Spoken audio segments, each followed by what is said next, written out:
परम पूज्य गुरुदेव आचार्य श्री पुष्पदंत सागर जी महाराज की, अहिंसा परमो धर्म की।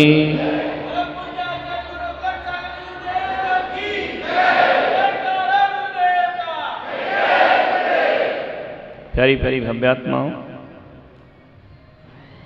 जीवन में अनुशासन जरूर होना चाहिए, है ना। इंसान द्विज है। द्विज यानी क्या होता है? जो दोबारा जन्म लेता है। संसार में दो तीन चीज द्विज हुआ करती हैं। चावल द्विज होता है, एक बार में पैदा नहीं होता है। धान लगाई जाती है, रोपा जाता है, अंकुर जब फूट पड़ते हैं फिर उसका दोबारा जन्म दिया जाता है। उसको निकाल के फिर दूसरी जगह ऐसे लाइन से लगाया जाता है। दो बार जन्म लेता है चावल। दांत कितनी बार जन्म लेते हैं? एक दूध के दांत होते ना बच्चों के, आ जाते हैं और फिर बाद में टूट के फिर पक्के दांत आते हैं। दांत दो बार जन्म लेते हैं। पक्षी दो बार जन्म लेता है। एक जन्म तब लेता है जब अंडे के रूप में बाहर आता है, और दूसरा जन्म तब होता है जब अंडे से दो बार जन्म होता है। ध्यान रखना, पक्षियों का जन्म दो बार होता है, दांत का जन्म दो बार होता है, चावल का जन्म दो बार होता है, इंसान का जन्म भी दो बार होता है। एक तो तब होता है जब उसके माता पिता जन्म देते हैं, और दूसरा जन्म तब होता है जब गुरु से वह जीवन की शिक्षाएं प्राप्त करता है। दूसरा जन्म में दो बार जन्म होता है, एक माता पिता से होता है और एक गुरु से होता है।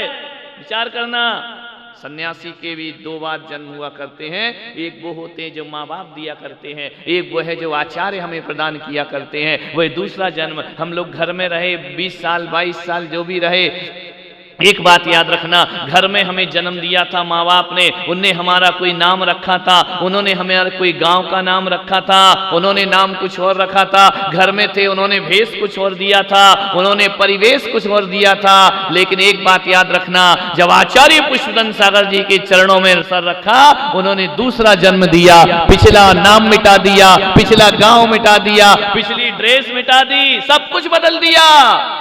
दूसरा जन्म होता है सन्यास से। ध्यान रखना, अभी आपका एक ही जन्म हुआ है, दूसरा नहीं हुआ है।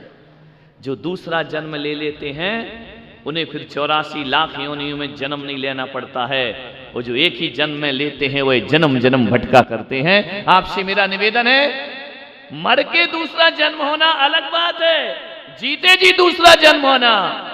नारी भी द्विज है, एक जन्म वह माँ बाप से पाती है, दूसरा जीवन वह ससुराल में जाकर के जिया करती है। सब बदल जाता है, वहां मम्मी बदल जाती है, पापा बदल जाते हैं, बहन ननंद बन जाती है, भाई देवर बन जाया करता है, सास ससुर माँ बाप बन जाया करते हैं। यहाँ का गोत्र बदल दिया जाता है और दूसरा गोत्र प्रारंभ हो जाता है। अब जिस घर में उसने जन्म लिया, बड़ी हुई है, पढ़ी है, लिखी है, वह घर उसके लिए पराया हो जाता है, और पराया घर उसके लिए अपना। ये दूसरा जन्म है। ध्यान रखना, दो जन्म हुआ करते हैं, बड़ी जिम्मेदारी है जिंदगी को समझना।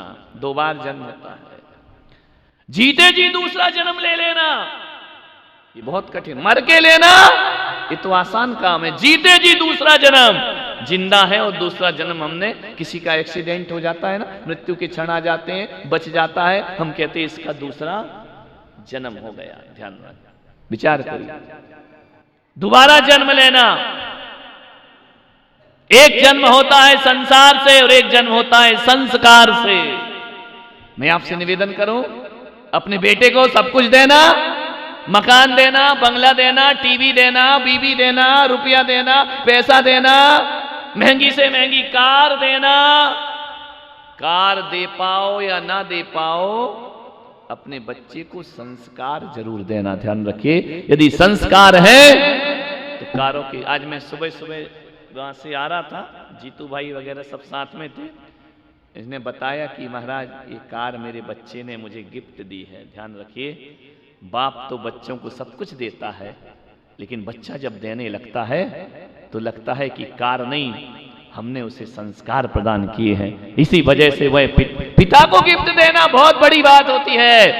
बेटे को गिफ्ट देना तो कोई बड़ी बात नहीं, बेटे का फर्ज है कि अपने माँ बाप को कोई उपहार प्रदान करे। ध्यान रख, मुझे बहुत अच्छा लगा सुन करके।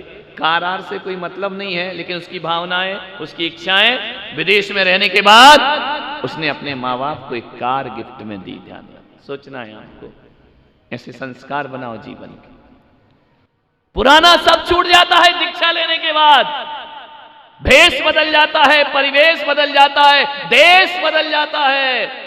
अब कोई हमसे पूछे महाराज तुम्हारा एड्रेस क्या है, क्या एड्रेस दूं? कोई एड्रेस है क्या मेरा? बोलो। ना मेरे पास ड्रेस है, ना मेरे पास एड्रेस है। बेपते का आदमी हूं मैं।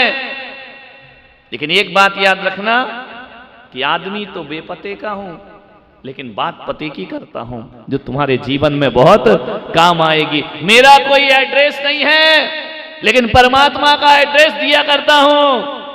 सब कुछ छोड़ दिया।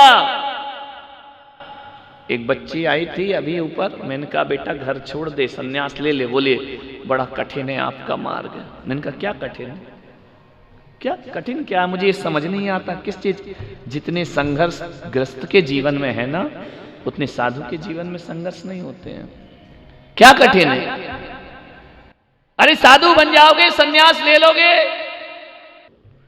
विचार करना है आपको, सोचना है, चिंतन करना है, सब कुछ बदल जाता है। क्या परेशानी है सन्यास में? कोई परेशानी नहीं है।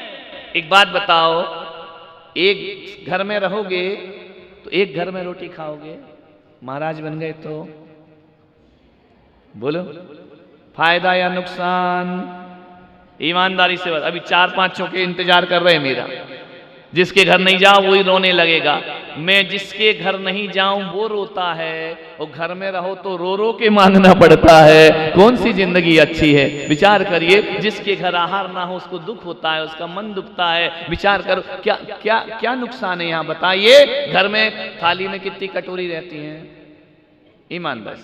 अमीरों के घर में भी कितनी कटोरी? 2 होंगी, 3 होंगी। 2 सब्जी खाएगा और क्या खाएगा? दाल खाएगा एक। कितनी थाली में? मेरी थाली में कितनी होती है? बोलो बताओ, ईमानदारी से बताओ। तो क्यों कहते ये कठिन मार्ग? तो बड़े आनंद का मार्ग है। घर में यदि तुम कॉलेज पढ़ने जाओ, बाहर जाओ, कितने लोग स्टेशन छोड़ने जाएंगे? मम्मी पापा, पापा बिजी हुए तो ड्राइवर छोड़ के आ जाएगा। मैं जाऊंगा तो कितने जाएंगे छोड़ने? नुकसान क्या है मुझे समझ ही नहीं आता। यहाँ तो प्लस ही प्लस है, प्लस ही प्लस है। घर में बीमार हो जाओ, कितने लोग पूछेंगे? 1-2। वो महीना भर बीमार रहे तो वही मुंह बनाने लगेंगे, यार ये ठीक ही नहीं होता, कहां तक करें? हे भगवान, या तो नहीं बूढ़ा हुआ तो जवान को थोड़ी बोलोगे, या तो भगवान इसको उठा ले। विचार करिए, घर में बीमार हो जाओ, लंबे समय तक बीमार रहो तो घर के लोग भी मुंह फेर लेते हैं। और समाज में साधु का यदि सिर भी दुख जाए ना, तो साधु का सिर दर्द कम होता है, समाज का सिर दर्द ज्यादा हो जाया करता है। मेरे अभी थोड़ी बहुत दवाइयों के ढेर लग रहे हैं। यदि मैं खोलूं ना, कोई आता है, महाराज ये ले लो, आपका पैर दुख रहा है। कोई कहता है गला दुख रहा है, ये दवाई ले लो, ये डॉक्टर ले लो, ये थेरेपी वाले ले लो, ये ले लो। इतने जो भी लाता है दवाई मैं रख लेता हूँ, वापिस नहीं कर। बेचारा इतने भाव से लाया है, ढूंढ ढांड के लाया होगा, मेहनत की होगी, महाराज ठीक हो जाए, वो दवाई मैं ले लेता हूँ। ये बात अलग कि खाता नहीं हूं, इतनी कहूंगा तो निपट जाऊंगा, ध्यान रखिए। लेकिन सबकी दवाइयां मैं स्वीकार करके एक डिब्बे में रख देता हूं। क्यों रखता हूं मालूम है? मैं ये सोच के रखता हूं कि ये दवा नहीं है, ये भक्तों की दुआ है, इन्हें स्वीकार करना चाहिए। दवाई के बहाने दुआएं लेकर के आए हैं। हो सकता है कि मैं दवाई से ठीक ना हो, लेकिन अपने भक्तों की दुआओं से जरूर ठीक। क्या नुकसान महाराज बनने में? क्या प्रॉब्लम? देखो, घर में मांग मांग के खाओ और यहाँ मना कर करके खाओ। नहीं खाना, प्लीज 1 गिलास ले लीजिए। महाराज ले लो, बड़े भाव से बनाना, ले लीजिए। नहीं लेना, अरे ले लो।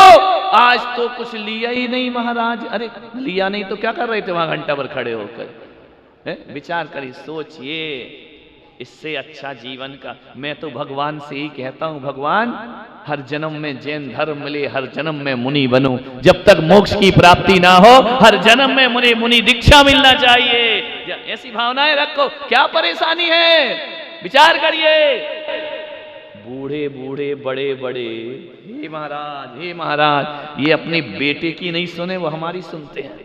बोलिए, जितने ये सीनियर सिटीजन बैठे हैं, कभी तुम्हारे इतने बड़े बच्चों ने पैर दबाए हैं? प्यार से सेवा की है? बीमार तो दबा दिए, वो भी 10 मिनट दबाए, फिर देखता है बापू मना करे, बापू मना करे, मैं उठ के जाऊं। विचार करिए, इतने प्यार से तुम्हारे बच्चों ने पैर नहीं दबाए होंगे जितने प्यार से जवान लोग रात को हमारे पैर दबाए। क्या दिक्कत है भाई? इतना मौज, बादशाहत, बड़े बड़े सम्राट नरेंद्र मोदी भी आए तो कहेंगे हे महाराज प्रणाम। बताओ क्या प्रॉब्लम है? साधु बनने में कोई प्रॉब्लम नहीं है, मैं तो बड़ा खुश हूं भाई। लोग कहते शादी ऐसा लड्डू, खाए तो पछताए, नहीं खाए तो पछताए, और मैं कहता हूं सन्यास ऐसा लड्डू है जो नहीं खाएगा वो जिंदगी भर पछताएगा। ध्यान, सन्यास से अच्छी चीज दुनिया में कोई दूसरी नहीं हुआ। कितना बढ़िया जीवन है, कितने आनंद का जीवन है। अरे भगवान बनेंगे जब बनेंगे, लेकिन पारसनाथ और ऋषभदेव का पंथ वो पंथ होता है कि भगवान बनने के बाद इंसान पूजा जाएगा, लेकिन संत बन जाए तो भगवान की तरह वह अभी जिंदा में वर्तमान में ही भगवान की तरह है। अभी चौके में जाएंगे, पूजा करोगे अष्टद्रव्य के, हे स्वामी उदक चंदन तंदुल फंदुल, क्या जो तुम बोलते रहते हो, पाद प्रक्षालन करोगे, चरणों की धूल मस्तक से लगाओगे। अब और कैसा भगवान? भगवान ऐसे ही तो होता, और कैसा होता है? क्यों डरते हो दीक्षा लेने में तेजपाल जी? अरे समाज तैयार है, वो तो हो, हर कोई कह रहा तैयार है, क्या प्रॉब्लम है? बाबा जी को देखो, बैठे ठाट से मस्त आराम से जी रहे। कभी इनको रोते सीरियस दुखी देखा? लेकिन इनने कई को दुखी देखा है, कई को रोते हुए देखा अपनी जिंदगी में। सन्यास से बड़ा सुख जिंदगी में कोई नहीं हुआ कर। बोले महाराज बाकी तो वो सही है, वो एक टाइम खाना, अरे क्या दिक्कत पड़ता? एक टाइम खाना, एक टाइम कोई बहुत बड़ी बात नहीं है। एक आध 6 महीने में हर आदमी को वैसी आदत पड़ जाती है, हम लोग को भी आदत पड़ गई है। तुम्हें एक टाइम भोजन ना मिले तो तुम परेशान हो जाते हो, और यदि कोई धोखे से हमको दूसरी टाइम खिलाएगा ना, 25 साल 27 साल हो रहे हैं, दूसरी टाइम खिला दो तो उल्टी हो जाएगी, पचने वाला नहीं है, क्योंकि शरीर वैसा ढल चुका है, शरीर की वैसी आदत बन चुकी है। प्यास नहीं लगती, भूख नहीं लगती, एक बार लगती है 10 बजे बस, उसका भी टेंशन नहीं, बनाने वाले बना रहे, खाने वाले ध्यान रखना। 24 घंटे भूख लगना अच्छी बात है या एक बार लगना अच्छी बात है? बोलिए, टेंशन किस में है, 10 बार में या एक बार में? एक बार में तो कोई टेंशन नहीं है। क्या तकलीफ है सन्यास लेने में? अरे वो बाल उखाड़े जाते हैं। अरे भाई 4 महीने में एक बार ही तो आता है, घंटे भर की बात है, उसके बाद तो 4 महीने ऐसे हुआ करते हैं। ध्यान रख, 1 घंटे की तो बात, आधे घंटे की, बाबा जी जैसे तो 15 मिनट में निपट जाते हैं। विचार करिए, और केस लॉन्च करो तो भगवान इतने तो कर ही देता है ना। देखो इनके भी हो गए, मेरे भी हो गए, वो भी हेल्प करता है। भगवान भी कहता है प्लीज हेल्प मी, इतने गायब कर देता हूँ, पंडाल उड़ा देता हूँ, कनात कनात छोड़ता हूँ। ध्यान रखिए, काय का दुख है मेरे भाई, ये बताओ? कोई दुख नहीं है सन्यास में। काय का दुख है? सन्यास जैसा आनंद जिंदगी में दूसरा कोई, सो इंद्र नाग नरेंद्र वा अहिमिंद्र के नाही। देवताओं के भाग्य में भी ये सुख प्राप्त नहीं हो। बताओ ना, तेजपाल जी आए महाराज, मांगीलाल जी आए महाराज, कोई गलती हो तो बताना। अब बताओ इनकी उम्र क्या है? हमारे दादाजी की उम्र इनकी उम्र होगी, लेकिन वो हाथ जोड़ के गलती मना रहे हैं। अरे ले लो भैया दीक्षा, इससे अच्छा इस दुनिया में कोई दूसरा नहीं हुआ कर। कलाकार सुधर जाओ। अभी भी समझ नहीं आ रहा है? कितना समझाए तुमको? विचार करिए, क्या दुख है यहाँ, मुझे समझ नहीं आता। लोग कहते तपस्या कठिन है, खाई की कठिन तपस्या कुछ नहीं है, आराम से जी रहे, सड़कों पे चल रहे, लोग आगे पीछे चल रहे, बैंड बाजे बज रहे, आरतियां उतर रही हैं, जय जयकार हो रही है। हमारी दुकान में चरण रख दो, तुम रखना किसी की दुकान में चरण, वहां लिखा है सावधान आप सीसी कैमरे की निगाह में। विचार करिए, सोचिए, बड़े आनंद है। एक सेठ था, बड़ा धनाढ्य सेठ था, उसकी एक सेठानी थी, दुखी थी। देखो सेठ भी दुखी होते हैं, धनपति भी दुखी होते हैं, करोड़पति भी दुखी होते हैं। ये मत सोचो कि पैसा कमा लेंगे तो हम सुखी हो जाएंगे।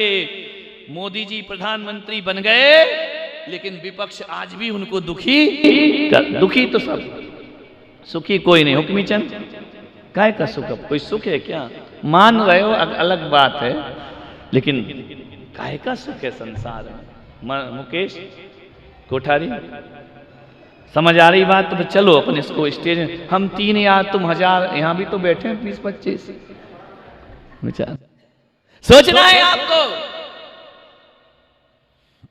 आनंद ही आनंद है। सेठ था, उसकी एक सेठानी थी, बड़ी दुखी थी। पैसा था, रुपया था, रूप था, धन था, नौकर थे, महल थे, बंगला था। एक बात से दुखी थी, उसको संतान नहीं होती थी। ध्यान, एक ना एक दुख तो दुनिया में सबको, किसी की हो गई तो वो रो रहे हैं कि क्यों हो गई, और किसी की नहीं हुई वो सोच रहे हैं क्यों नहीं हुई। ध्यान रखना, जिनकी हो गई वो कौन से सुखी हैं? संतान से ही दुखी है आदमी। सेठानी बड़ी दुखी थी। एक दिन मंदिर में गई, भगवान को प्रणाम किया। रोज भगवान के सामने आंसू बहाती थी, मेरी कोख हरी कर दे, मेरी कोख भर दे, मेरी गोदी में एक बच्चा दे दे। दूसरों के बच्चों को देख देख कर उसका मन तड़प जाया करता था। नारी यदि ग्रस्त जीवन में जीती है तो उसका सबसे बड़ा सपना होता है मां बनना। इससे बड़ा सपना उसका कोई दूसरा। वो सेठानी भी सोचती थी कि मेरे बच्चे नहीं। मुनि के पास, मुनि महाराज मंदिर में मिल गए। मुनि से बोली आंखों में आंसू भर के, महाराज एक वेदना है मेरे जीवन में। अवधि ज्ञानी मुनि, हम लोगों जैसे नहीं थे, अवधि ज्ञानी, अगला भाव पिछला भाव सब जानते थे। जाकर के उसने प्रणाम किया कि संत जी मैं दुखी हूं। उन्होंने कहा सेठानी तू क्यों दुखी है? हमारे पास कुछ नहीं, हम सुखी हैं, तुम्हारे पास सब कुछ है और तुम दुखी। किस बात का दुख है? ऐसे तो कोई दुख नहीं है महाराज, एक दुख मेरे जीवन में है कि मुझे संतान नहीं होती है। मेरे भाग्य में संतान सुख है या नहीं है? मुनि अवधि ज्ञानी थे, उन्होंने कहा सेठानी तुझे संतान जरूर होगी। ध्यान रखना, जैसे ही सेठानी ने सुना संतान जरूर होगी, उसे लगा किसी ने कान में अमृत उड़ेल दिया है, किसी ने मेरे जीवन के सपनों को संत जी सही बताओ। आंखों से झर गए आंसू खुशी के, मुझे संतान होगी, जरूर होगी सेठानी तुझे संतान, और ऐसी संतान होगी सारी दुनिया उसे जिंदगी भर याद रखेगी। कि एक बात याद रखना सेठानी। बोले क्या? संतान होते ही तेरा पति दीक्षा ले लेगा। सब सुख तो दुनिया में किसी को मिलते, बोले दीक्षा ले लेगा? बोले हाँ। जैसे ही पता चलेगा कि संतान का जन्म हुआ है, तेरे पति को वैराग्य हो जाएगा और वो सन्यास के लिए निकल। पत्नी ने कहा यार क्या करूं, पति पाऊं या बेटा पाऊं? बेटा भी चाहिए और पति भी चाहिए। बहुत फिर टेंशन में, अभी हंस रही थी, टेंशन, आदमी को टेंशन तो हर एक सेकंड बाद हो जाता है, बैठे बैठे टेंशन हो जाएगा। अभी अभी हंस रहे, थोड़ा कुछ याद आ जाए तो फिर टेंशन में हो जाएगा। सेठानी अब क्या करे, हंसे या रोए? कि संत ने तो कह दिया संतान भी होगी लेकिन पति वियोग होगा, पति फिर घर में रहने वाला नहीं। बड़ी सोच में पड़ गई सेठानी कि मैं करूं क्या, पति छोड़ूं या संतान छोड़ूं? धर्म संकट में खड़ी है। अब उसने कहा एक काम करो, मैं पति को पता ही नहीं लगने दूंगी कि मुझे बच्चा हुआ। अब इतनी बड़ी रिस्क कौन लेगा है?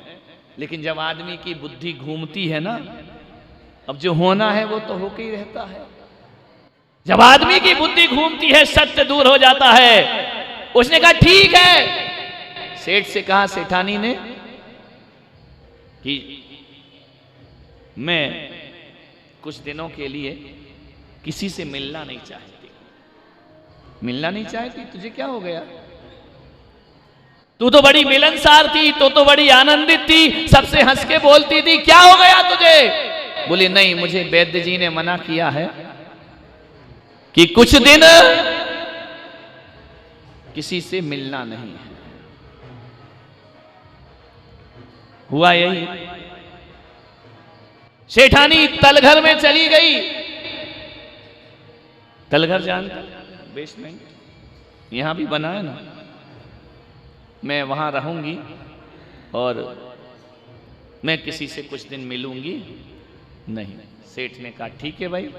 सेठ को बड़ी प्यारी थी सेठानी, बहुत प्यार करता था सेठ। दोनों पति पत्नी में अगाध प्रेम था।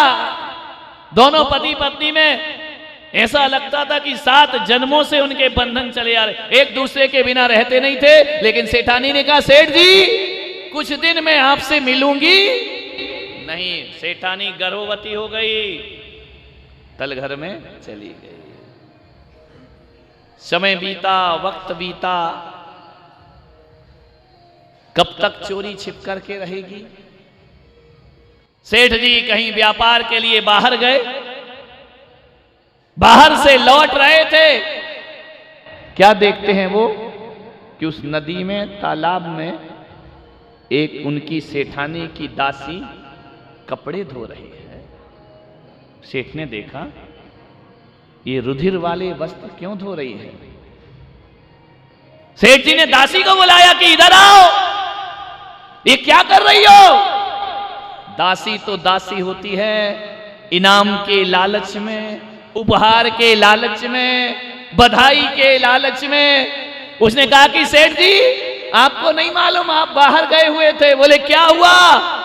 बोले सेठानी को पुत्र रत्न की प्राप्ति हो गई है। सेठानी को पुत्र हुआ है। बोले हाँ, कब हुआ।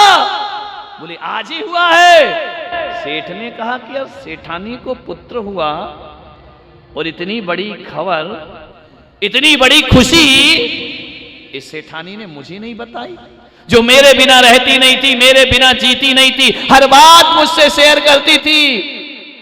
सेठानी ऐसे कैसे हो सकती है।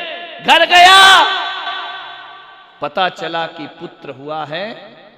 सेठ का तो दिमाग, खुशी तो बहुत थी लेकिन दिमाग भी खराब हो गया कि जिस औरत को मैं इतना चाहता था उस औरत ने मेरे साथ छल किया, मेरे साथ धोखा किया। किसी को किसी पर विश्वास नहीं करना चाहिए। सेठ ने कहा कि धिक्कार ये संसार जहां अपनी पत्नी ही अपने साथ छल किया करती है, अपने साथ कपट किया करती है। सेठ ने कहा सेठानी देख लिया मैंने जिंदगी का सत्य, और आज के बाद मेरी धन संपदा का वारिस तेरा ये पुत्र होगा। और कहते हैं सेठ ने जाकर दिगंबर मुनि दीक्षा धारण कर ली। पहले के लोग इतनी इतनी सी बात पे सन्यास ले लेते थे, आज तो बड़ी बड़ी बात हो जाए तो भी सन्यास। कैसे लोग थे पहले के। पत्नी ने धोखा दिया, तुम्हें मालूम है तुम्हारी रोज धोखा दे रही है, फिर भी कुछ नहीं होता। क्या बोलते, चलता है, क्या कर सकते। तुम भी धोखा खा रही हो। हकीकत में एक बात बताऊं, यदि पति पत्नी एक दूसरे के मन की बात जान लें कि ये मेरे लिए क्या सोच रही है और मैं इसके लिए क्या, हकीकत में वो तो अच्छा है भगवान ने मेमोरी ऐसी रखी है। ज्ञान उसने कम रखा। यदि मनः परिय ज्ञान हो जाए, एक दूसरे की मन की बातें जान लो तो ध्यान रखना अब भी तलाक के कागज आ जाएंगे। ध्यान रखिए, जितने तुम दिखते हो ना बाहर से उतने हो नहीं। यदि एक दूसरे के मन की बात जान जाए कि पत्नी मेरे बारे में दिन भर में क्या सोचती है, पति मेरे बारे में दिन भर में क्या सोचता है, सब गलतफहमियां दूर हो जाएंगी। एक बात बताओ, तुम्हारे आज तक जिंदगी में पति के प्रति गलत भाव नहीं आए? ईमानदारी से बताना, ईमानदारी से। देखो वो नहीं देख रहा है, मैं समझ जाऊंगा। एक आध दिन में एक आध बार तो जब कहना नहीं सुने, कहना नहीं माने, तो एक आध बार तो लगता है यार भगवान जी कहां का। तुम बताओ, दिन भर में एक आध बार बुरे भाव आते कि नहीं? पर कौन बोला दिन जब से शादी हुई रोज बुरे भाव आते हैं? ध्यान रखिए, विचार करना है आपको। सब गलत फहमी में जी रहे हैं कि वो मुझे बहुत प्यार करता है, मैं उसे बहुत प्यार करता हूं। सब भ्रम है, भ्रम जाल है, कुछ नहीं है। कोई किसी को प्यार नहीं करता। हकीकत में बताऊं, आदमी आदमी को प्यार कभी नहीं करता है, आदमी अपनी डिमांड को प्यार करता है, अपनी चाहतों को प्यार करता है, अपनी इच्छाओं को प्यार करता है। तुम मंदिर में जाके भगवान को नमन नहीं करते, नमन भगवान को नहीं होता, हकीकत देखो तो अपनी डिमांड को नमन हुआ करता है। बता, यदि आपको मजा आए क्यों जाते मंदिर, क्यों जाते? बोलो क्यों जाते मंदिर? कोई डिमांड है या नहीं? बोलो है? तो ये डिमांड नहीं है ना? आत्मा की शांति भी क्या है? डिमांड है। तो तुमने भगवान को नमस्कार किया या डिमांड को नमस्कार किया? बोलिए। ऐसे ऐसे लोग हैं, यदि ये भगवान अपनी इच्छा पूरी नहीं करें तो लोग भगवान बदल लिया करते हैं। इनको छोड़ो, उन भगवान को पूजो, वहां इच्छा पूरी हो जाती है। लोग अपने गुरुओं को बदल लिए करते हैं जहां से इच्छा पूरी हो जाए। अरे यार, इन महाराज में कोई दम नहीं है, कुछ नहीं होता है, वो वाले पकड़ो जहां से काम हो जाए। हर आदमी अपनी डिमांड को प्रणाम करता है, भगवान को कोई। मैं तुम कमरे में आओ, मैं तुमसे बोलूं नहीं, मुस्कुराऊं नहीं, बात नहीं करूं, 2 दिन आओगे, तीसरे दिन कहोगे हमको नहीं जाना। बोले क्यों? बोले महाराज तो देखते नहीं, बात ही नहीं करते हैं। वो फिर गालियां मुझे और पड़ेंगी, वो तो पैसे वालों से बात करते हैं, वो तो बड़े लोगों से बात कर। तेरे की, तुम बात करने आए थे या दर्शन करने आए थे? एक बात बता दो, घर से क्या कह के चले थे? महाराज के दर्शन करना है। यहाँ क्या क्या मूड बना रहे? महाराज से डिस्कस करना है, बातें करना है। और बातें भी कुछ नहीं करना है, बस महाराज एक बार हमारा नाम अपने जुबान से ले ले, मजा आ जाएगा।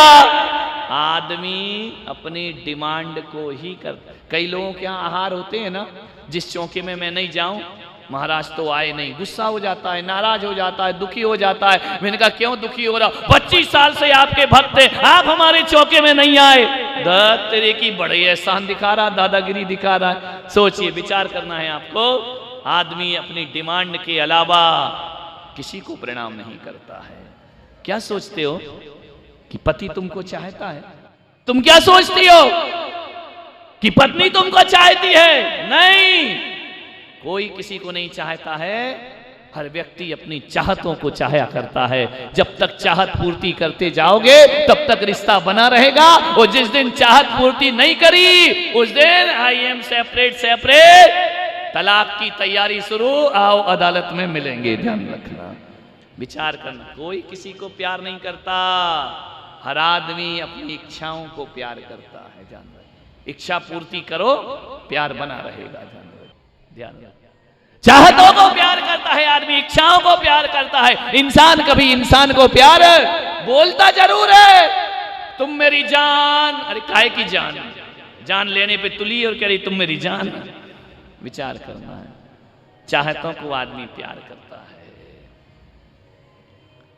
सेठ को लगा कि सब स्वार्थ भरा संसार है, उन्होंने दीक्षा ले ली। सोचना है आपको। मुनि ने कहा कि ध्यान रखना, ये तुम्हारे पति तो सन्यास ले लेंगे, लेकिन जिस दिन तुम्हारे बेटे ने संसार को समझ लिया वो भी सन्यास। और इस सेठानी ने कहा ये तो बड़ा गजब ढा दिया भाई, कुंडली दिखाई कि मेरे बच्चे का भविष्य बताओ। बोले ये तो बैरागी होगा। बोले ये भी बैरागी, पति तो चले गए। बोले ये भी सन्यास लेगा। इसे संसार की नश्वरता का ज्ञान नहीं होना चाहिए। वाह, तुम और बची थी, बिना झगड़े का रोना है। संसार की क्षणभंगुरता का ज्ञान नहीं होना चाहिए। सेठानी ने क्या किया? ऊपर के महल के सबसे ऊपर के कक्ष में उस बच्चे को बंद कर दिया। मोह सब कुछ करा सकता है, राग सब कुछ करा सकता है। कमरे में बंद, उसने ना सूरज देखा ना चांद देखा, रत्नों की रोशनी में वह प्रकाश देखा करता है। धनवान सेठानी थी, पैसे वाली थी, दासियों से कह दिया मेरा बच्चा बाहर नहीं निकलना चाहिए। उद्यान से मुरझाया हुआ फूल इसको नहीं दिखना चाहिए, पीले पड़ते हुए पत्ते इसको नहीं दिखना चाहिए, आकाश में चमकती बिजली इसको नहीं दिखना चाहिए। ऐसा कोई दृश्य ना दिखे मेरे बच्चे को। क्षणभंगुरता का दृश्य दिखा और मेरा बच्चा चला जाएगा। पूरा बंदी गृह में, उस महल में इतना सुंदर व्यवस्थाएं उसने ऊपर के महल में की, जो संसार में बाहर है उससे अच्छा संसार उस सेठानी ने भीतर बसा दिया। क्या कर सकते हैं, बहुत पाबंदियां लगती हैं। हमने भी घर छोड़ा तो ऐसे थोड़ी छोड़ दिया है, हैं? तुम क्या समझ रहे कि हम एक्स्ट्रा थे, कि माँ बाप ने कहा जा रे दीक्षा ले ले, ध्यान रखना। नहीं, बहुत बड़े होते हैं, ध्यान रखना। जेल में लोहे की जंजीरों को तोड़ना आसान होता है, लेकिन मोह और प्रेम के बंधनों को तोड़ना बहुत मुश्किल का काम होता है। ये बड़े पतले बंधन होते हैं, लेकिन इनको तोड़ना, मोह तोड़ना बहुत कठिन काम है। और अपन तो तोड़ भी देते हैं, वो थोड़ी बैरागी हैं घर के लोग जो तोड़ देंगे, वो तो रागी देसी हैं। ध्यान रखना, रोका जाता है, बंदी बनाया जाता है, रोका हर तरह से प्रयास होता है। इतने समझाने वाले मोहल्ले के आ जाते हैं, क्या बनना मुनि बन के, क्या होता है फालतू, घर में रहे, खुद तो ले नहीं रहे, उसको और रोक रहे हैं बैठ करके। क्या रखा है संसार, अरे बड़ा कठिन है ये सन्यास, सन्यास मत ले, सोच ले।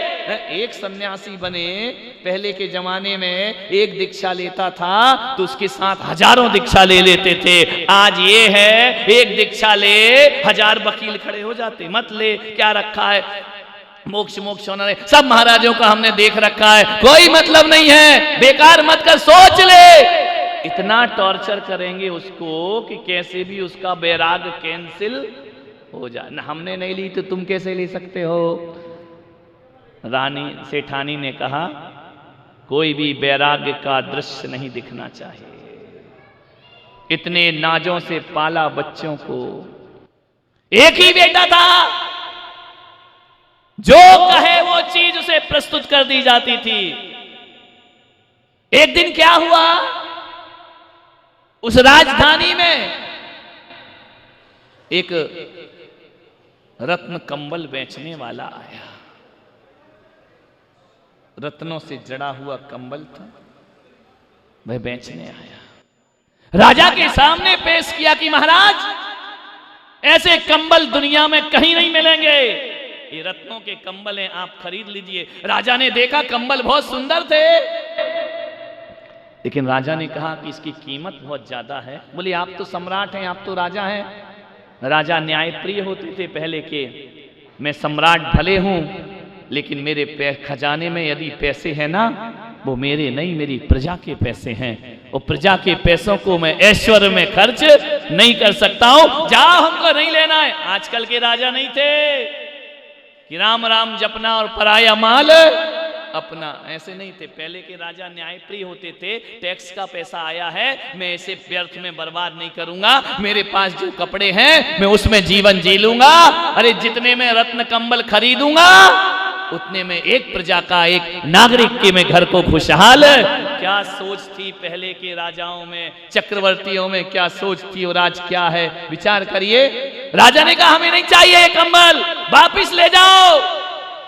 बड़ा उदास हुआ व्यापारी, गया गांव में घूमते घूमते, किसी ने कहा तेरे कंबल नहीं बिके, बोले नहीं। बोले राजा ने नहीं लिए, बोले नहीं। बोले एक काम कर, यहां एक नगर सेठानी है, बहुत धनपति है, वो तेरे कंबल खरीद लेगी। खरीद लेगी, व्यापारी को क्या चाहिए।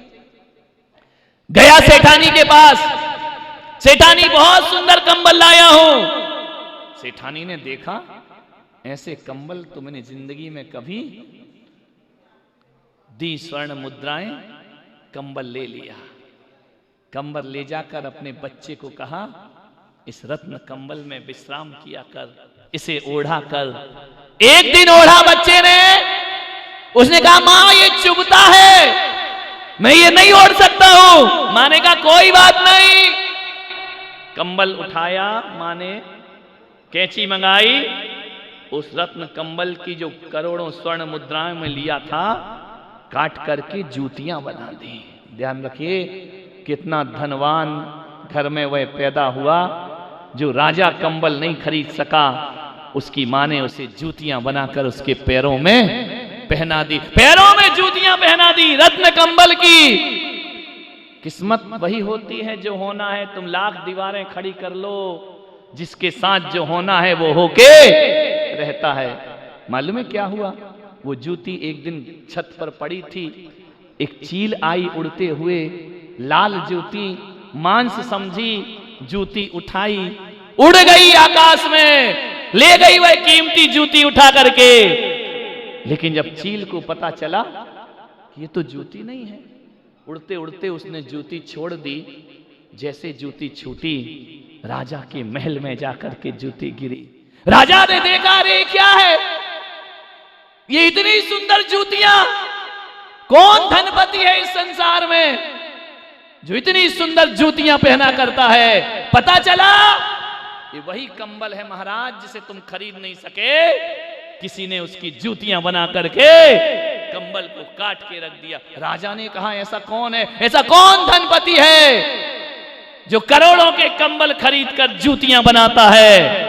राजा को पता नहीं था, महलों में रहने वालों को क्या पता कि नगर में और राजधानी में क्या हो रहा है।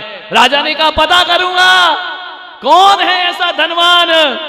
पता चला सुरेंद्र दत्त सेठ की सेठानी यशोभद्रा, उसने ये कंबल की जूतियां बना दी। राजा कहा, चलो मिलने चलते हैं, धनपति है, पैसे वाले हैं, चलते हैं उनके पास। जैसे ही गए राजा, सेठानी को पता कि सम्राट मेरे घर में पधार रहे, राजा मेरे घर में आ रहे हैं। सेठानी ने स्वागत किया, सत्कार किया। राजा आ जाएं, महाराज आ जाएं, आस्था और विश्वास से लोग स्वागत किया करते हैं। मैं भी आपसे कह रहा हूं, आपके नगर में यदि कोई धनपति आ जाए, धनपति का स्वागत करना या नहीं करना, उसके पुण्य की अनुमोदना जरूर करना, उसे अपने घर में जरूर ले जाना, उसके चरण अपने घर में जरूर पड़वाना। ध्यान रखिए, विचार करिए, सोचना है आपको। पुण्य की अनुमोदना करो, पुण्य बढ़ेगा। लेकिन हम क्या करते हैं? पुण्य के द्वेष रखते हैं, इसलिए हमारे पास पुण्य आता। कोई धनपति है, हम उसकी बुराई करते हैं, हम उसकी निंदा करते हैं, हम उसकी टांग खिंचाई करते हैं। पाप का बंध होता है, ध्यान रखना। पुण्यात्मा बनो या ना बनो, जो पुण्यात्मा है उसकी अनुमोदना जरूर करना चाहिए। हमारे जीवन में भी पुण्य का संचय, सन्यास लो या ना लो, सन्यासी की अनुमोदना जरूर करो। उसकी तपस्या का पुण्य तुम्हारे भाग में ट्रांसफर हो जाया करता है। क्या हुआ? राजा आ रहे हैं, स्वागत किया। राजा ने कहा कि सेठानी, हमने सुना है ये जूती तुम्हारे यहां की है। सेठानी ने कहा, महाराज ये आपके महल में कैसे पहुंच गई? बोले, महल में कैसे पहुंच गई? एक चील आई, वह छोड़ करके चली गई। तभी महाराज में जूतियां ढूंढ रही थी कि जूती गई कहां। अच्छा किया महाराज जो मेरी जूती आपने वापिस कर दी। महाराज ने कहा, सुन, ये जूतियां तूने बनाई किसके लिए हैं? क्या बोले? बोले कि फंसे। महाराज आप इसका टेंशन तनाव मत लो। राजा ने कहा, सत्य बताओ, ये जूतियां कौन पहनता है? मुझे उससे मिलना है। मिलना है? सेठानी को डर हुआ कि मेरा बेटा राजा को देखकर बाहर की दुनिया ना देख ले, वह छोड़ करके ना चला जाए। महाराज उससे आप नहीं मिल सकते हैं, ये राज आज्ञा है, राजा की आज्ञा है।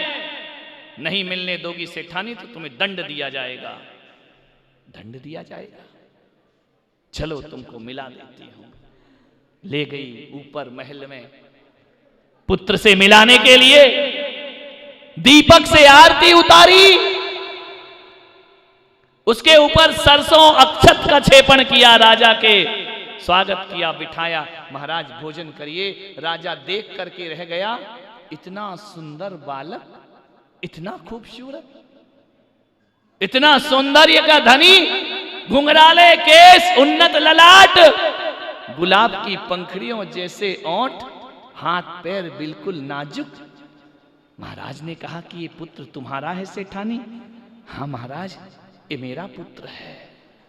इतना सुंदर, इतना खूबसूरत? बोले, हाँ महाराज। राजा के लिए भोजन परोसा गया, उसी कक्ष में राजा ने भोजन किया। क्या देखते हैं कि जो पुत्र था उसकी आंखों में झरझर आंसू बह रहे हैं। वह सीधा नहीं बैठ रहा, हिल रहा, इस तरह से बड़ी परेशानी हो रही है।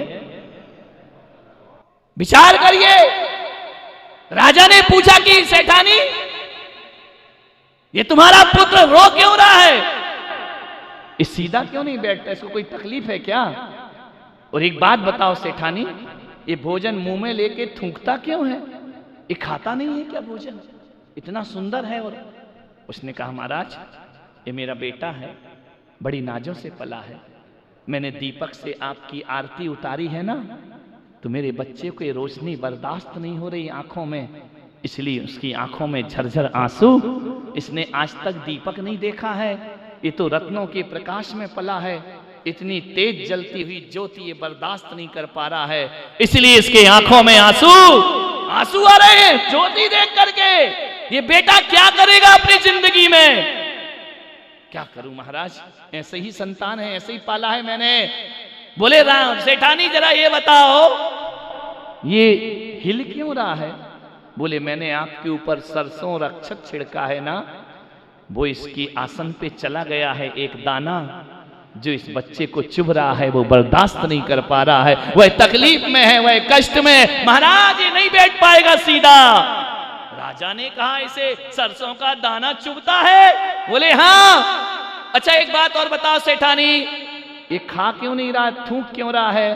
बोले महाराज ये वाला भोजन ये नहीं खा सकता है, ये तो वो वाले चावल खाता है जिसे सांझ ढले में कमल पत्र पर रखती हूँ। वह चावल जब रात भर में मुलायम हो जाता है, फिर उसे बना करके पका के मैं अपने बच्चे को देती हूँ। ये वाले चावल ये बच्चा नहीं खा पाएगा, ये रोटी नहीं खा सकता है। एक ककड़ी का नाम सुनता है उसको जुकाम हो जाया करता है, सर्दी हो जाया करती है, ये बहुत ज्यादा नाजुक बच्चा है। महाराज ने कहा इतना नाजुक बच्चा मैंने जिंदगी में आज तक नहीं देखा। राजा ने देखा, उस बच्चे से मिला, गले से लगाया, उस बच्चे के ओंठों पे रुधिर बहने लगा, हाथों से खून आने लगा। महाराज ने कहा ये क्या हुआ? बोले आपके वस्त्र में जो नगीने जड़े हैं वह इसे चुभ रहे हैं, ये खून की धार उसकी लग रही है। चिंता मत करो महाराज, मैं इसका उपचार कर दूंगी। राजा चला गया। मालूम है सेठानी निश्चिंत हुई। राजा ने बच्चे को इनाम दिया, उपहार दिया, और राजा ने कहा मैं सौभाग्यशाली हूं कि मेरी राजधानी में तुम्हारे जैसी सेठानी भी मौजूद। इतना प्यार जो बच्चे को करती है, बहुत प्यार किया। एक नहीं, दो नहीं, 32 कन्याओं से उसका विवाह किया गया। कितनी? कौन कह रहा काश वो हम होते? नहीं, शादी में तो तुम होते, तुम्हारे दिमाग वहीं चलता है ना। 32 रानियों से विवाह कर दिया, एक से एक रूप लावण्य की धनी। विवाह भी महल के अंदर किया, बाहर नहीं किया, बाहर नहीं निकलने दिया उसको, बाहर नहीं जाओगे। एक दिन क्या घटना घटी, महल के बाजू में एक उद्यान था, एक मुनिराज का संग आ गया, एक साधु आए, साधु का संग आ गया। जय जयकार हो रही है, बच्चे के कान में आवाज पड़ी, बाहर कुछ शोर है। बच्चे ने दासी से कहा झरोखे की तरफ ले चलो मुझे, बाहर क्या होता है?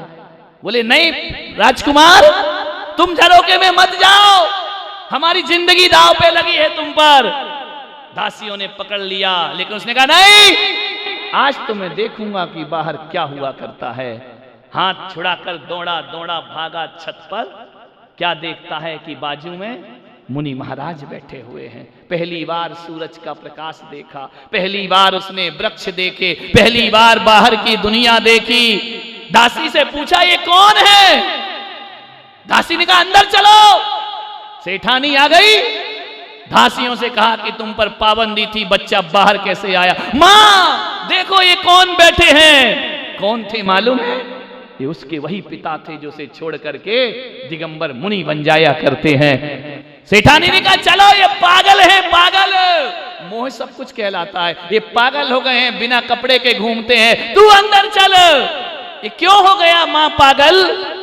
बोले तू अंदर चल। घसीट करके उसे अंदर ले गई और अपने दूतों को आदेश दिया कि जाओ जंगल से उसे बाहर फिकवाओ जो मुनि बन करके बैठा है, इस इलाके में वह दिखना नहीं चाहिए। उन्होंने कहा कि चलो उठो, संत कहां जाने वाले। दुर्भाग्य था उस सेठानी का कि सौभाग्य था, वो आखिरी दिन था, चातुर्मास शुरू हो रहा था।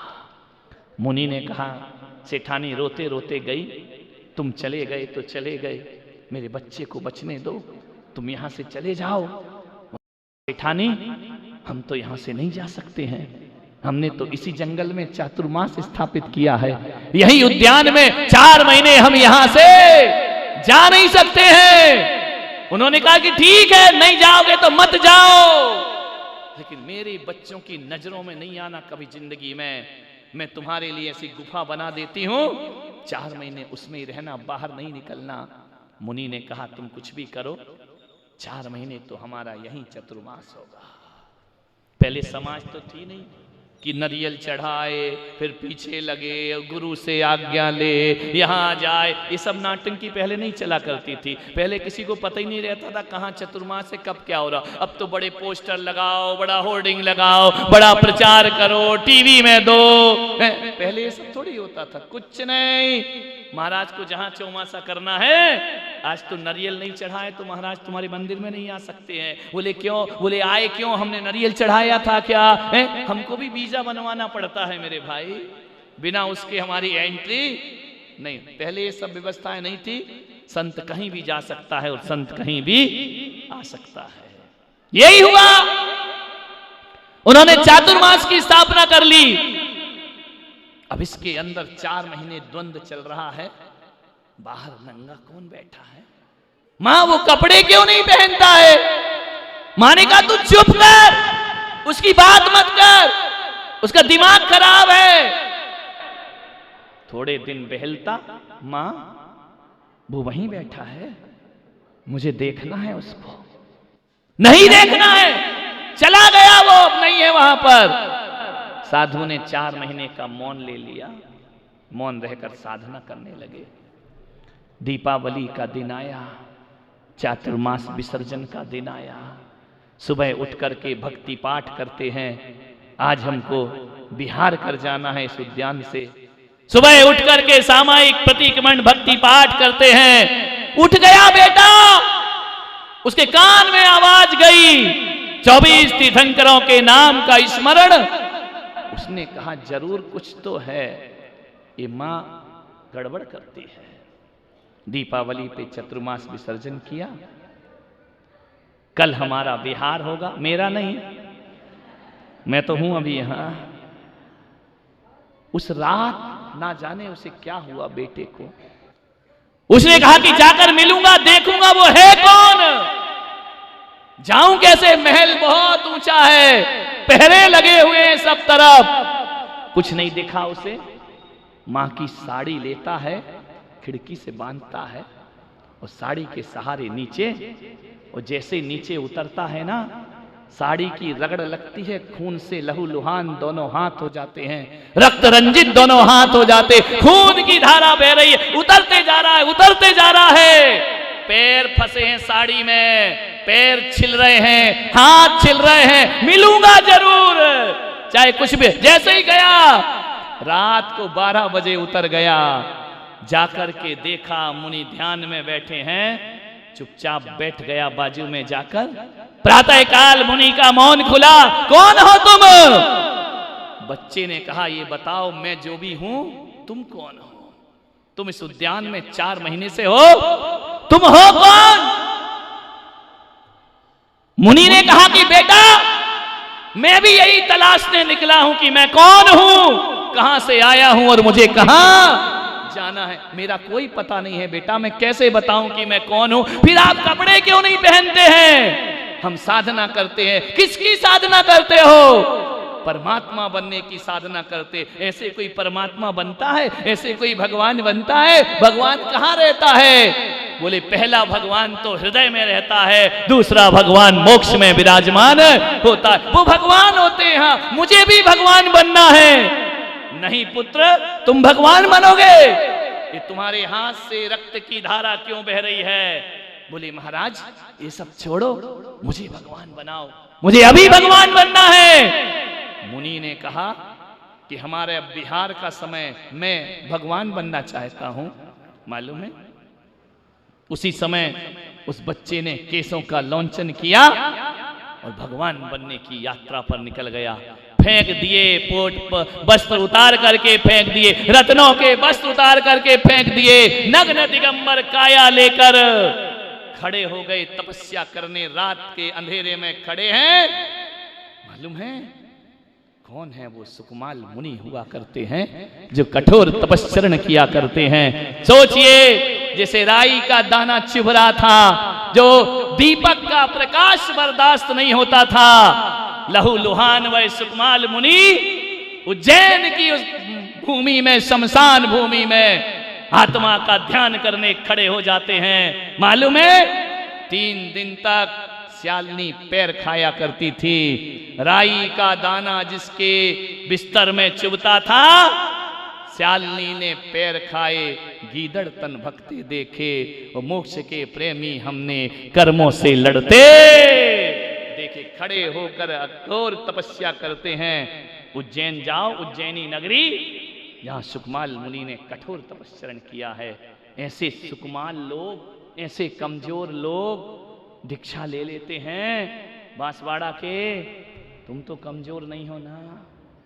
बोलो, राई का दाना चुभता है, राई का पत्थर पे सो जाओ तो कुछ नहीं होता है। विचार करिए, दीपक की ज्योति से आंसू आते हैं? कोई आंसू नहीं। चिता भी जलाया हो तो आंख में आंसू नहीं आते हैं। विचार करना है आपको। ऐसे ऐसे सुकमाल मुनि मोक्ष के मार्ग पर चलकर जिन शासन की गौरव गरिमा को बढ़ा दिया करते हैं। 3 दिन तक श्यालिनी पैर खाते रही। ध्यान रखना, हमारी समाज में सुकमाल तो मुनि बन सकते हैं, लेकिन मुनि कभी भी सुकमाल बनता नहीं है। वो तो कठोर तपस्चरण करता है, आत्मा का ध्यान करता है, आत्म कल्याण किया करता है। जीवन इसी का नाम हुआ करता है। मान्यवर, सेठानी ने देखा कि मेरा पुत्र भी चला गया, अभी लौटने वाला नहीं। तड़प तड़प कर पुत्र मोह में सेठानी मरती है, नरक गति की पात्र हुआ करती है। मान्यवर, उसी घर से 2 निर्वाण और सर्वा सिद्धि की यात्रा करते हैं, और उसी घर से मोह नरक की यात्रा किया करता है। आपसे मेरा निवेदन है, ध्यान रखना, जिंदगी को समझो। कब समझोगे? जीवन का समय कितना बचा है? प्रवचन का ही समय समाप्त हो गया है, 10:15 बज चुके हैं। कुछ नहीं जाएगा हाथ में, ध्यान रखना। जितना भी जोड़ करके रखोगे, जितना बटोर करके रखोगे, खाली हाथ आया है, और खाली हाथ कुछ थोड़ा सा धर्म जीवन में अंगीकार करो। श्रावक के व्रतों को अंगीकार करो, मुनियों के व्रतों को अंगीकार करो, तपस्चरण करो, जीवन को सार्थक बनाने का प्रयास करिए। ये महान महान लोग जो सब छोड़ करके गए, हमसे तो ज्यादा ज्ञानी होंगे ना, हमसे तो ज्यादा उनको आता होगा। विचार करिए, संत आए हैं, प्रवचन सुनते हैं, ध्यान लगाते हैं। केवल प्रवचनों को सुनने का माध्यम मत बनाओ, प्रवचन को जीवन में उतारने का माध्यम बनाइए, तो आपका यहाँ बैठना सार्थक और सफल हो जाएगा। वरना 1 घंटे का मनोरंजन किया और यहाँ से चले गए, मिला क्या? बोले खाली हाथ आए और खाली हाथ चले गए। ध्यान रखना, ये सन्यास का आनंद, सन्यास का सुख। एक आदमी ने बोला, महाराज बहुत कष्ट होते होंगे। एक बात कह के मैं समाप्त करता हूं। एक बात बताएं, यहाँ कोई लड़का बैठा हो जवान, आधी रात को तुम्हारी माँ की तबीयत खराब हो जाए, सिर दुखने लगे, पानी गिर रहा हो, और माँ बोले कि बेटा जा मेरे लिए दवाई ले आना, तो बेटा क्या कहेगा? माँ पानी गिर रहा, आधी रात, सो जाना, काहे को टेंशन, सवेरे ले आऊंगा, सिर ही तो दुख रहा है ना, सो जा चुपचाप। बेटा मना कर देगा। और एक बात बताओ, आधी रात को बरसते पानी में कोई छोरी बुलाए कि आना, यहां मिलेंगे मंदिर के पास, तो क्या करेगा लड़का? मम्मी कहेगी मत जा, वो बहाने करके चुपचाप निकल के। माँ के समय रात क्यों दिखी, लड़की के समय रात क्यों नहीं दिखी? आपसे पूछना चाहता हूं, एक से प्रेम जुड़ा है और एक से है तो, लेकिन उतना प्रेम नहीं। जहां प्रेम होता है ना, वहां आंधी तूफान दिखाई नहीं देते हैं, वहां कष्ट दिखाई नहीं देते हैं। एक बात पूछूं, एक महिला यदि पहाड़ पे चढ़ रही है और उसको कहा जाए कि एक अटैची लेके चल, तो अटैची बहुत भारी लगती है, उठा नहीं सकती है। इतना वजन लेके, एक तो गिरनार चढ़ूं और वजन लेके चढ़ूं, ये मेरे से नहीं होगा। अरे अटैची गिरनार पर्वत तो छोड़ो, बांसवाड़ा की महिलाएं तो बस स्टैंड तक भी लेके नहीं जाती हैं। घर में ही बेचारा पति उठाता है, वो आके बैठ जाती है गाड़ी में, सोचना है अटैची नहीं उठती है, वजन लगता है। बोलिए 10 किलो का पत्थर यदि दिया जाए कि 10 किलो का पत्थर लो और संत निवास के ऊपर आओ, तो तुम आने वाले नहीं हो, तुम्हें वजन लगेगा, भारी लगेगा।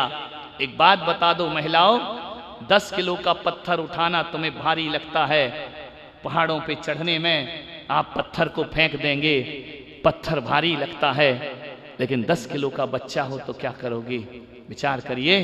एक महिला 10 किलो का पत्थर लेके पहाड़ नहीं चढ़ सकती है, लेकिन 10 किलो का बच्चा लेकर पहाड़ चढ़ जाया करती है। ध्यान रखना, पत्थर बोझ होता है, बच्चा बोझ नहीं हुआ करता है। जबकि वजन दोनों का बराबर है, एक में वजन क्यों लग रहा और एक में क्यों नहीं लग रहा है? एक से प्रेम जुड़ा है इसलिए वो हल्का हो गया है, और एक से प्रेम नहीं है इसलिए वो भारी। जिस दिन परमात्मा से प्रेम जुड़ जाएगा, उस दिन मोक्ष मार्ग कभी भारी नहीं लगेगा, वही आनंद में बन जाएगा। ध्यान रखना, मोक्ष मार्ग कठिन नहीं है, बहुत सरल है, बस प्रेम जुड़ना चाहिए। प्रेम हो तो सब कुछ हो जाया करता है, सब कुछ हल्के हो जाते हैं। कहते हैं ना, जिससे प्रेम हो वो गाली भी दे दे तो अच्छा लगता है, और जिससे प्रेम नहीं है वो स्वागत भी करे तो ऐसा लगता है सब दिखावा कर रहा है, ढोंगी है, पाखंडी है, कुछ नहीं है। ध्यान रखना, प्रेम में अवगुण छिप जाते हैं, और जहां प्रेम नहीं होते वहां सद्गुण भी अवगुण बन। प्रेम दुनिया की बहुत बड़ी चीज है। ईश्वर से प्रेम जग जाए तो आदमी जीवन के कल्याण किया। आप सोचो कि आपके भाव क्यों नहीं हो रहे हैं? अभी भगवान से प्यार नहीं जगा है। जिस दिन प्यार जग जाएगा, उस दिन इस व्यवहार को छूटने में ज्यादा देर नहीं लगा करेगी। सब वक्त से पहले और समय से ज्यादा कुछ नहीं मिला करता है, भाग्य से ज्यादा। आप सबके जीवन में सन्यास उतरे या ना उतरे, सन्यास के प्रति प्रेम तो उतरना चाहिए। वो उतर गया, जीवन तुम्हारा कल्याण में बन जाएगा, सार्थक हो जाएगा। कम से कम ऐसी भावना तो रखो भगवान के सामने कि भगवान आज हम नहीं ले पा रहे हैं, लेकिन जब भी मृत्यु का क्षण आए तो पीछे कमंडल हमारे हाथ में होना चाहिए। जब भी मृत्यु का क्षण आए समाधि मरण हमारा होना चाहिए। जब भी मृत्यु का क्षण आए हम संसारियों की तरह ना मरें, हम मरें तो संतों की तरह हमारी मृत्यु होना चाहिए। तो तुम्हारा जीवन फिर भी सार्थक हो सकता है। अंत भला सो कुदरत की देन। खत्म, हम भी जा रहे हैं।